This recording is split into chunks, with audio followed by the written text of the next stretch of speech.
Okay. So, in the last session, we people have discussed about a transnational company, and it is showcasing its difference from all the other MNCs. See, with respect to transnational, the differences what we have learned it is about the company wherever they are going to establish their subsidiaries, their independent organizations. Just they are going to consider all those organizations should be under one particular control, one particular platform. So where the organization's intention and their intuition is almost like having that particular top level layer, top level management should be their country people. And also we have covered, it's not a patriotism kind of note. It's all about how exactly they are trying to have a belief over the organizational perspectives. And let us move on to organizational transformations.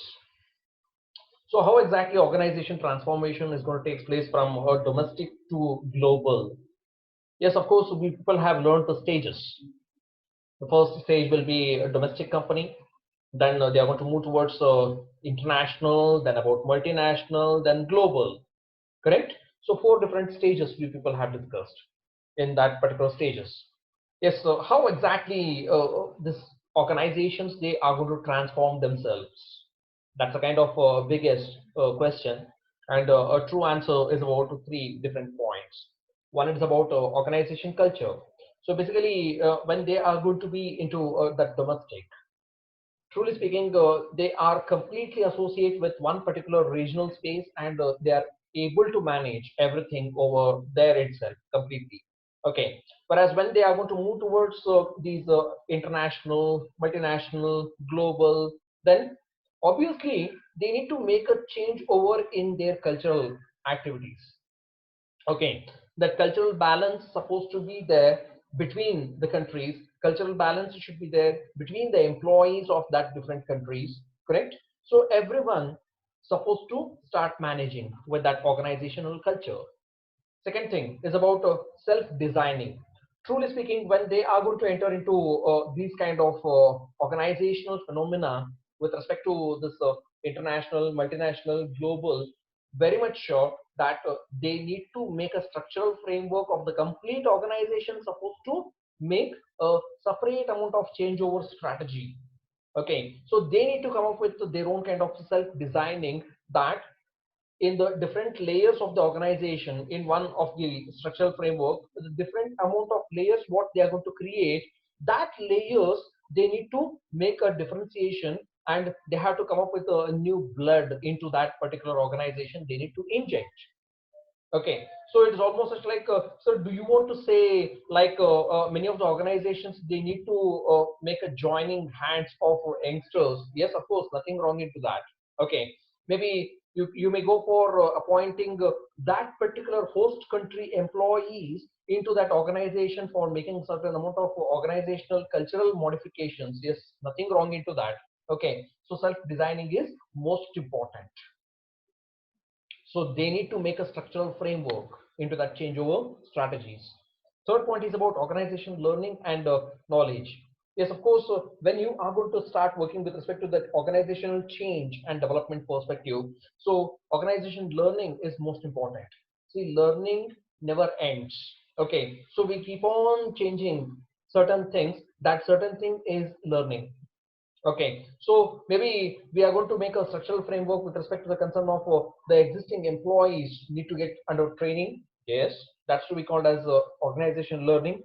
Maybe you would like to make behavioral changes, attitudinal changes. Yes, of course, that's to be called as organization learning. Okay, these are all transformation stages from one particular stage to the next greater level. That's a point. But we do have certain amount of challenges. The first challenge we are going to face is almost like environmental disruption. See, majority of the time when we are going to start working, start thinking about a certain amount of scenarios, truly this environmental disruption or else discretionarily measures what the environmental challenges we are going to face is at maybe 100%, 200%, 1000%. Yeah, first thing, maybe when you want to start looking after with the consideration, a temperature of that particular climatic condition of that country. Now, if you would like to take a simple consideration, Indians, if they wanted to move towards some other country, maybe I can go for naming it a certain amount of European countries. Maybe I can name it Switzerland is one of the place. So where Swiss is the country where you can go for finding out maybe minus 23 degrees, minus 21 degree, sometime about that 0 degree, 1 degree, 2 degree. So what is that minus temperature is all about? Whether we can able to get adjust with that, that's the biggest question mark. Correct. So environmental disruption where employees may not be able to get adjust with that particular existing environment, that's the biggest challenge where you need to make them to get adjust. Second thing is about systemic revolution. See, with respect to that systemic revolution, you will be having certain rules, regulations, your own orders, phenomena. So whatever you're going to follow, that may not be a certain time, may not be same in some other country where their rules, regulations, customs, traditions completely get differ. Where your employees need to get adjust over there to make your business to get established. Correct. So it is almost such like a challenge to your employees to make a systemic revolution, even with respect to the concern of as an owner. If you are going to believe that sir, I can go for making the changes by my own investment into that particular country, yes, of course you can make certain amount of changes, absolutely nothing wrong into that. But do you put a good amount of efforts continuously to reach that particular level? That is the biggest question. That's the third point, new organizing. Okay, so as an owner, absolutely true that whatever the bureaucratic kind of nature, whatever the amount of rules and regulations you have approached, applied in your home country, is that truly applicable in that particular country as a host country? That's going to be a biggest challenge everywhere, correct? So the fourth point is about line management authorities. See, into the line management authorities, when you are going to have the senior executives, it is very much sure that the learning stage is going to get stopped on one particular level. Maybe as you people, as the youngsters, what you are learning now, probably when you're going to start reaching to the organization, probably after some 1 decade, 1.5 decade, 2 decades of the period of the time after joining the organization, probably your mindset is going to get thinking as such like to settle down somewhere into certain level. You would like to get settled down. That settle down is a concept not to be called as retirement. Don't assume that sir, my thought process is thinking as such like I need to get settled in this general manager position only, I don't want to become CEO of that organization. That's your thought process. Okay, but it does not mean as such like you would like to take retirement, but you would like to get settled down for that particular stage at least for few years. That is reality.